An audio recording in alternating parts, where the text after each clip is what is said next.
Nasci a 7 de janeiro de 1855, diz a minha certidão de batismo, passada pelo velho padre José Maria Machado, vigário da Nossa Senhora do Bom Jardim, onde se celebrou o ato desse registro sobre os sagrados tetos da Capela de Canabrava, engenho que então era da propriedade do notável agricultor e chefe da importante família Costa Pinto, do Recôncavo de Santa Amaro. Bem pequena ainda deixei esse lugar, de que todavia me ficaram bem gravados na memória o relevo do terreno, as belas perspectivas das várzeas próximas e das montanhas que estreitam o horizonte do lado da nascente. Nunca mais voltei a Canabrava. Lembro-me, porém, do já velho edifício da Capela Sobradada, onde foi o meu berço no cimo da colina, do alto da qual avistava ao longe, entre canaviais, a chaminé fumarenta do engenho do Bom Sucesso.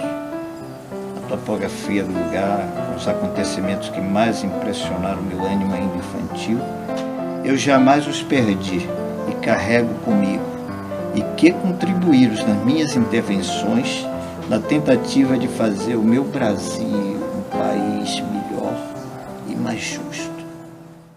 Eu não sei se você sabe que alguns anos atrás eu fui chamada a comparecer ao aniversário dele lá em Teodoro Sampaio e fui avisada de que estava havendo um movimento na cidade para tirar o nome de Teodoro Sampaio, porque, segundo o pessoal de lá, ele estava dando azar à cidade.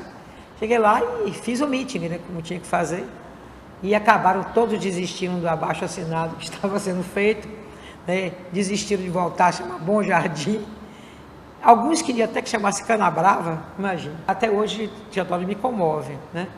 Então, que acho que acreditaram na seriedade das minhas palavras e na sinceridade e levaram em conta isso. Eu chego a Teodoro Sampaio primeiro pela rua Teodoro Sampaio, aqui em São Paulo, e começo a entrar em contato mais fortemente com a biografia do Teodoro Sampaio a partir das preocupações que o Museu Afro-Brasil, né, tem na figura do Emanuel, tem com relação a dar voz, né, e imagem, inclusive, a essas personalidades históricas negras que, de uma forma ou de outra, foram embranquecidas ao longo da famosa democracia racial brasileira, de tal forma que a gente perdeu a identidade dessas figuras, né? Quer dizer, se você hoje, ainda hoje, mesmo com essa exposição, mesmo com esse museu, você hoje perguntar significativamente na rua com o Teodoro Sampaio, né, aqui em São Paulo, se você for na Escola Politécnica da USP, né, ou se você for lá no Rio, no Jardim Sulacap, onde nós temos duas ruas, Teodoro Sampaio, tá, perguntar quem é a figura de Teodoro Sampaio, a resposta vai ser semelhante àquela quando você pergunta quem é André Rebouças, uma das principais avenidas aqui de São Paulo, né, Avenida Rebouças, né, um túnel do Rio, mas que as pessoas não conhecem, porque essas pessoas se perderam na toponímia, na geografia, né, das cidades, das grandes cidades. E esse se perder ficou muito mais fácil em se tratando de figuras negras, né? Quer dizer, quando se trata de figuras negras, quer dizer, personagens negros, principalmente aqueles nascidos ainda durante o processo da escravidão, o se perder historicamente parece que é um dado que as pessoas não conseguem escapar dele. Eu ouvi falar que é uma dupla sertaneja que morou nessa rua e ficou esse nome, agora não tenho certeza. Sou de Conceição do Coité. Você não sabia que Teodoro é baiano também? É? É de Santa Amaro da Purificação? Nossa, então quem deu esse nome é baiano? Ele é baiano. O homem que deu o nome aqui na Teodoro Sampaio? Não, o próprio Teodoro é baiano. Ué, sabia não. Todo baiano é inteligente, pô. Todo baiano é inteligente. Não sei. Sério? Muito obrigado. Nada. Boa tarde, senhor. Sabe quem foi Teodoro Sampaio? Prefeito da cidade? Prefeito? Governador? Não sei. Mapeou a Chapada Diamantina. Ninguém sabe, não. Você vai fazer uma pesquisa aí, eu te falo. Mas é isso que eu tô fazendo, eu tô fazendo uma pesquisa. Eu tô fazendo a pesquisa justamente para saber se as pessoas conhecem Teodoro Sampaio. Pior que não conhece, hein? 90% não conhece. Ciência, ninguém estuda ciência, né? Não, os nomes, tudo que ele falou. É ciência isso aí, tem que estudar muito ciência. Pra saber a palavra na ponta da agulha ali. Eu moro aqui em São Paulo há 20 anos, eu não conheço. Eu conheço só Teodoro Sampaio, mas nunca jamais sabia que era ele que tinha falado. Muito bom, parabéns. Nunca li nenhuma biografia a respeito dele, não conheço nada. Não sei nada. Pois é. Conheço a rua aqui, trabalho aqui há 9 anos, vou completar 10 anos. Algumas coisinhas que eu tenho, eu agradeço a essa rua e esse ponto aqui, inclusive. E é a prefeitura que me dá a oportunidade de trabalhar aqui, mas sobre o personagem Teodoro Sampaio não conheço nada. Teodoro Sampaio, só conheço as lojas de instrumentos musicais na rua Teodoro Sampaio. Um trabalho bacana para falar do Teodoro Sampaio, porque olha, confesso para você que eu sou um grande leitor, uma pessoa com bastante instrução e desconheço a figura Teodoro Sampaio. Conheço vários outros nomes, várias outras obras feitas dos nomes, mas não conheço Teodoro Sampaio de nada. A única coisa que eu conheço é instrumento musical da rua Teodoro Sampaio. Há um esconder, né? Há um escamotear dessas informações nas nossas escolas, né? Há um escamotear dessas informações no campo do conhecimento, da produção científica brasileira, da produção acadêmica brasileira, né? Quer dizer, você consegue ter muita informação e muitos vazios dentro dos principais acontecimentos históricos brasileiros. É uma situação que me traz muita vergonha. Me traz vergonha porque essa história tem que ver com o embranquecimento da Bahia. Eu vou ser forçada a contar uma parte da história familiar mesmo, que você ia talvez pensar mais adiante, mas tem que ver com essa questão que você me levanta. Exatamente nessa faculdade, eu entrei no ano de 1971 no curso de psicologia. Eu tive a sorte no primeiro ano de ter como professor Cid Teixeira, um historiador, e a disciplina que ele dava era uma disciplina optativa chamada História da Cultura Baiana. No primeiro dia, né, uma tarde de muito sol, me lembro disso porque a sala era no poente, né, então estava muito quente. Eu me lembro que ele foi perguntando quem era cada um. E ele me perguntou, seu Sampaio vem de onde? Aí eu disse, meu Sampaio é de Santo Amaro. Aí ele falou, de Santo Amaro? Eu falei, eu sou sobrinha neta de Teodoro Sampaio. Aí ele falou assim, você sabe alguma coisa da vida desta pessoa? Eu disse, eu sei que ele era um homem importante e que criou meu pai. Aí ele falou assim, criou seu pai? Eu disse, ele trouxe meu pai para estudar, junto com um irmão, que estavam meio abandonados em Santo Amaro, vendendo fruta na linha do trem, depois da morte dos pais. Bom, daí ele me disse, bom, então agora você já tem seu trabalho de curso. Você vai descobrir quem é esse seu tio-avô. Sua primeira tarefa é ir no Instituto Geográfico e História. Eu fui, né? Eu cheguei, falei em casa e tal, né? E aí eu fui fazer uma visita ao Instituto Geográfico e História. E quando eu cheguei lá, a primeira coisa que eu vi foi a fotografia de Teodoro Sampaio. E ele era um negro. E eu não sabia que eu tinha nenhuma ascendência negra, porque essa história é uma história de silenciamento. Já que a família embranqueceu, vamos apagar essa origem. Porque ele nasceu em 1855, dia 7 de janeiro de 1855, e ele era filho de branco. Um homem branco que, naturalmente, não permitiu que ele nascesse escravo. As discussões giram em torno de ser filho do padre Sampaio, Manuel Sampaio, ou então do Costa Pinto, né? Mas ele tem o sobrenome Fernandes Sampaio do padre. E ele tem o nome Teodoro, que é o nome da mãe do padre. Então, eu antigamente estava convencida de que ele era Costa Pinto. não só pela maneira como ele se portava, como verdadeiro nobre, né? Nas atitudes, nos comportamentos, na maneira de ver a vida, na serenidade, na contenção, na discrição. Ele é muito discreto, de pouco falar e de muito escutar. Não que eu o conhecesse, não é do meu tempo, infelizmente, mas pelas referências que aqui tenho. Inclusive pelo depoimento de pessoas que o conheceram, como Anderlei Pinho, como o Pimenta da Cunha, que era amigo pessoal dele, Calazans, Jorge Calmon. Eu pedi a Jorge Calmon, tem um artigo dele, feito a meu pedido, dizendo como era Teodoro Sampaio, que ele viu aqui várias vezes. Cid Teixeira o conheceu de perto. Certeza ninguém tem, porque Teodoro Sampaio, ele mesmo não disse de quem era o pai dele, ele não contava quem era o pai dele, ele falava muito da mãe, mas não falava que era o pai dele. Uns dizem que era do Costa Pinto, outros dizem que ele era filho do padre.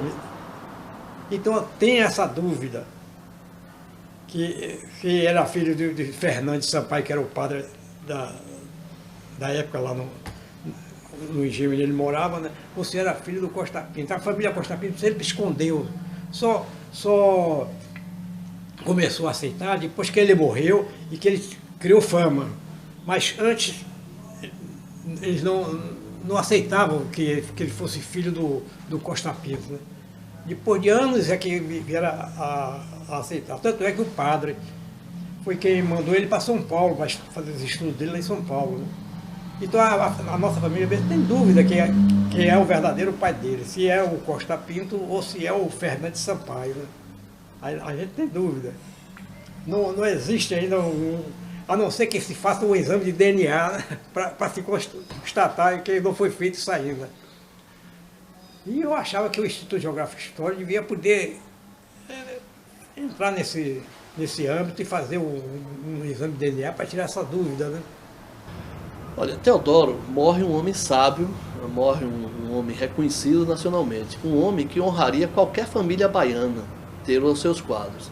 Não há propriamente uma reclamação de paternidade de Teodoro para uma família, mas há uma aceitação. Qualquer família baiana seria honrada com parentesco com um personagem como Teodoro Sampaio. Ele estudou até 9 anos aqui na Bahia, somente foi para o Rio aos 9 anos de idade, né? Foi para o Rio, depois é que mais tarde ele vai para São Paulo. Ele estudou na Escola Central, que depois foi Escola de Engenharia. Ele foi aluno de André Rebouças, né? E ele tem aqui a biografia dele, tem aquele livro que você possui, publicado pelo Museu Afro Brasil, Um Negro no Mundo dos Brancos, Um Sábio Negro no Mundo dos Brancos. Tem a biografia que ele escreveu a pedido de Dona de Pearson, e ele fala sobre a mãe, fala que nasceu sob os tetos sagrados do Engenho Canabrava, mas não, em nenhum momento ele declara que é um pai. A Teodoro incomodava a existência de irmãos seus na condição de escravo. Teodoro nasceu em 1855, né? filho de uma escrava, portanto ainda de ventre escravo, ainda não existia a lei do ventre livre. O que leva a que Teodoro não tenha sido escravo é a sua paternidade, né? No momento em que o padre Manuel Fernandes Sampaio assume de uma forma não formal, mas assume a responsabilidade pela educação de Teodoro, assume a responsabilidade pela condução de Teodoro Sampaio, ele é um homem livre. No entanto, né, a existência de irmãos cativos certamente que o incomodava, né, e esse é um gesto também que demonstra o caráter de Teodoro, né? O primeiro movimento dele enquanto engenheiro é se voltar para que o resultado da sua profissão pudesse dar liberdade aos seus irmãos. Comprou a alforria dos irmãos e lá chegando o proprietário do engenho convidou para ficar na Casa Grande. Ele disse que não, que ele queria ficar na senzala junto com os seus. Então ele tinha gestos de dignidade, ao mesmo tempo de sobranceria e nunca de irritação, nunca de... Você ouve falar que Teodoro Sampaio tivesse uma palavra de exasperação, ao mesmo tempo de revolta pela discriminação que ele sofreu. Ele conta que sofreu quando foi excluído daquela comissão de Malcolm Roberts, um homem que no seu tempo foi considerado um sábio. e tinha uma gama de conhecimentos muito grande, tanto assim que foi aquele que iniciou pela primeira vez e sistematizou os estudos do Tupi, e por isso a minha grande atração por ele, também herdada do professor Federico Del Vaz, que anotou os livros dele até morrer, né? O Tupi na Geografia Nacional, ele se interessou muito pelos índios também. Tem trabalhos sobre os indígenas brasileiros. Teodoro, no entanto, ao longo do tempo vai tendo essa visibilidade um pouco esmaecida. Você, andando em São Paulo, você vai andar em uma das principais avenidas, ruas do bairro de Pinheiros, chama-se Teodoro Sampaio.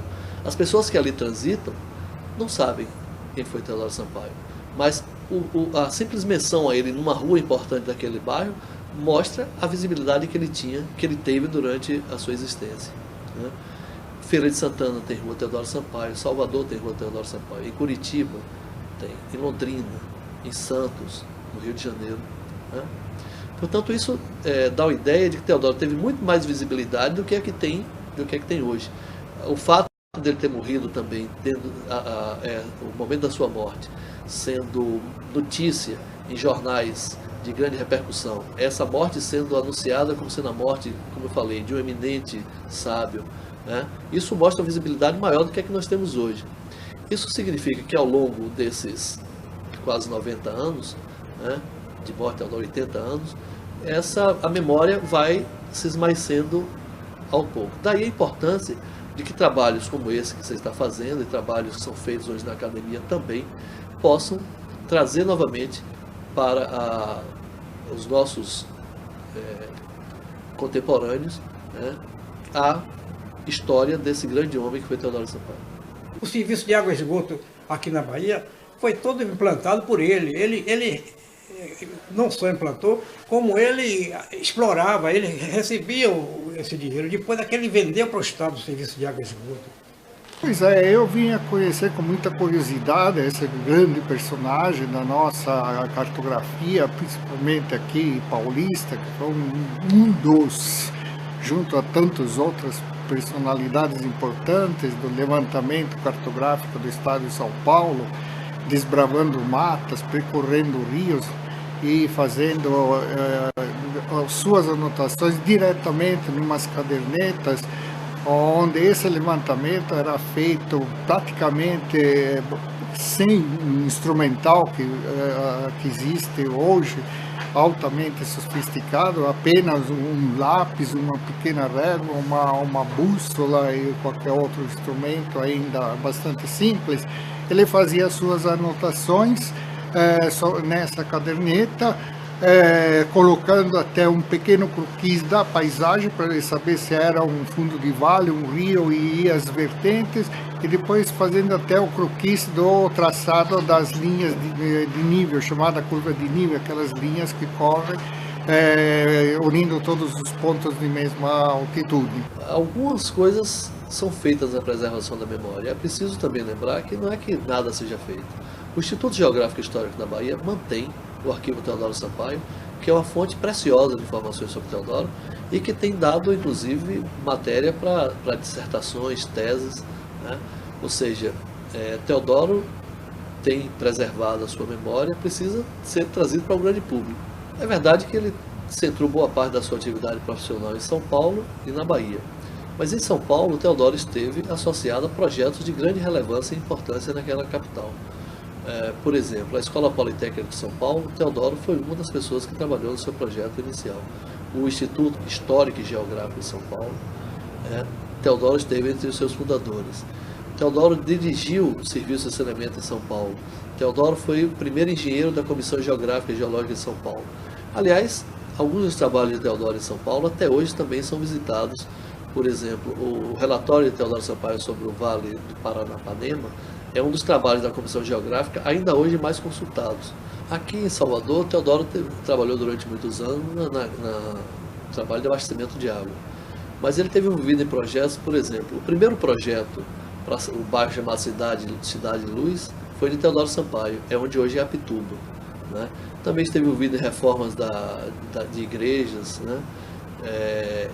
Então ele tem uma atuação como engenheiro aqui, mais ligado à área de abastecimento de água, mas também ligado à própria organização urbana de Salvador. A Prefeitura de São Paulo organizou uma exposição sobre os maiores negros ilustres contemporâneos.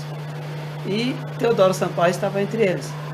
Foi daí que houve o interesse de saber exatamente quem era Teodoro Sampaio e o porquê. E deu para se ter uma noção clássica da contribuição que ele deu para a arquitetura paulistana, né? Haja vista que o mesmo é um dos fundadores da Escola Politécnica da Universidade de São Paulo. Eu vejo com bons olhos, porque não conhecia essa história, não sabia que o mesmo era um negro, né? E fico muito contente. Por muito tempo, eu também acreditei que a Bahia era o melhor dos mundos, né? Por conta de que a gente tinha muita convivência interétnica e tal, mas isso é mentira. Isso é mentira, né? Então, você como negro, você tem que ser e superar, ser melhor ainda para poder se situar entre os brancos. É um pouco a história dele, né? Ele foi o melhor entre os melhores, né? No sentido de que ele era uma excelência na área dele, e eu acho que isso tem que ver com a história dele, né? Tem que ver com a história de que ele foi proeminente. Meu pai dizia, né? Meu pai diz ainda, Teodoro era um preto de alma branca. Eu já vi livros chamarem Teodoro de um negro apolíneo, ao contrário, né? Fazendo contraponto com o negro dionisíaco. O negro dionisíaco é o negro da festa, o negro do atabaque, do carnaval, é o negro sem cultura, né? Como se fosse possível alguém não ter cultura. E o negro que investe no caminho branco, né, no caminho das elites, ele se descaracteriza enquanto negro. Então meu pai fazia questão de dizer, como se ele tivesse, pela trajetória intelectual e política, se transformado no branco. Essa visibilidade, essa invisibilidade, óbvio que está associada ao processo histórico, né? Como nós nos integramos nesse processo, né? Como nós ficamos nesse processo. E eu insisto em dizer, parece um paradoxo, porque todo mundo vê o negro, mas finge que não vê. E por isso mesmo, né, quer dizer, essa ideia de não ser visto, e como isso acontece concretamente, é nos shopping centers, é nas ruas, né?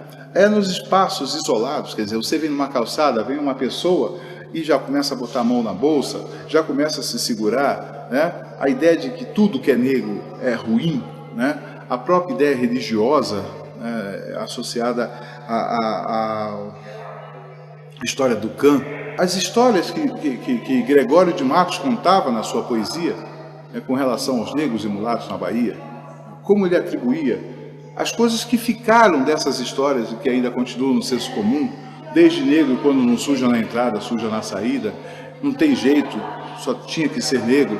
Essas coisas não tem 20, 30 anos, isso tem 3 séculos. E como é que a gente muda essa história? A gente só muda essa história, além de denunciar com o discurso, fazendo, né? Fazendo essa mudança por dentro, desconstruindo esse discurso, né? E reelaborando, fazendo uma nova leitura e tendo uma nova ação política com relação a isso. E uma das ações possíveis é mostrar figuras como Teodoro Sampaio, né? Mostrar a vida de um homem que, filho de uma escrava e de um padre, né? Supera a sua condição de invisibilidade, né?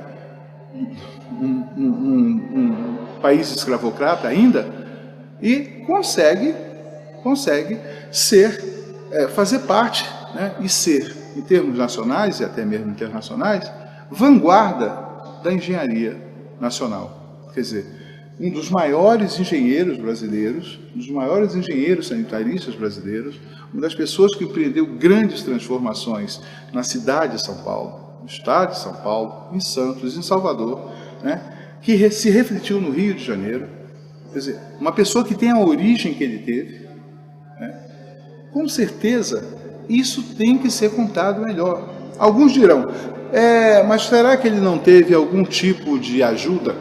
Óbvio que tem que ter, óbvio. Ele fez isso sozinho? Não, muita gente deve ter ajudado, né? Muita gente deve ter ajudado. Mas com certeza o talento dele, a genialidade dele, foi o núcleo fundamental para que as pessoas de alguma forma dessem algum tipo de fortalecimento, como ainda dão até hoje, né? mas ele objetivamente se faz sozinho porque ele é talentoso. E Teodoro Sampaio não está único nessa história do século XIX, né, segunda metade. Está com ele Machado de Assis, está com ele Juliano Moreira, está com ele Luiz Gama, está com ele uma série de outros negros importantes, né, que a nossa história cumpriu habilmente o papel de embranquecê-los, né, fazendo com que nós, negros, as novas gerações de negros, desconhecessem esse passado. E muitos de nós, por desconhecermos esse passado, ficamos falando coisas do tipo: não tem história do negro, ninguém escreve nada sobre o negro, né? Que parece ser verdade, né? Parece ser verdade, mas hoje nós já temos uma gama de publicações muito interessante, já extensa, com relação a essas biografias, né? De negros que foram historicamente ou esteticamente ficando brancos, não porque eles se embranqueceram, eles foram embranquecidos através dos processos iconográficos, fotos, por exemplo, né? Quer dizer, as fotos que foram sendo trabalhadas de tal forma, né? Não existia ainda o Photoshop, mas existia a ideologia do embranquecimento. E essa ideologia do embranquecimento não existiu à toa. Tinha que pegar os negros mais importantes como referência e embranquecê-los, para mostrar, inclusive, para os próprios negros, né, a única alternativa possível para eles dentro da sociedade brasileira para se tornarem visíveis. Porque, como negros, eles seriam curiosamente invisíveis, já que a cor negra, ela destaca o homem e a mulher negros, né, na sociedade brasileira, para serem discriminados o tempo inteiro. São discriminados porque são negros, são visivelmente reconhecidos. Mas, para serem historicamente escamoteados, escondidos, a cor serve como um elemento de sombreamento. É para você não ver quem está lá atrás, né? Para não ver a pessoa.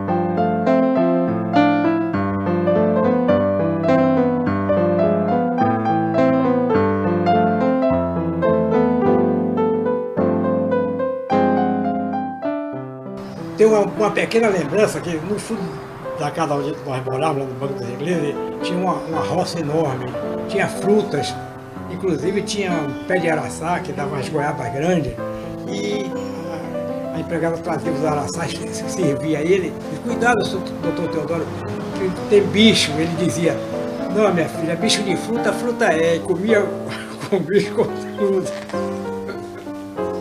Minha mãe contava que ele tinha uma erisipela, e que se curou dessa erisipela com um ensinamento que os índios deram a ele. Era cortar as unhas da mão e do pé, botava dentro de um saquinho e enterrava no casco de uma fruteira, de uma árvore fruteira, que ele nunca mais comesse daquela árvore. Então, no fundo de lá da igreja tinha um pé de mangaba. Ele não gostava de mangaba, né? Ele mandou enterrar lá. Acho que ficou morto.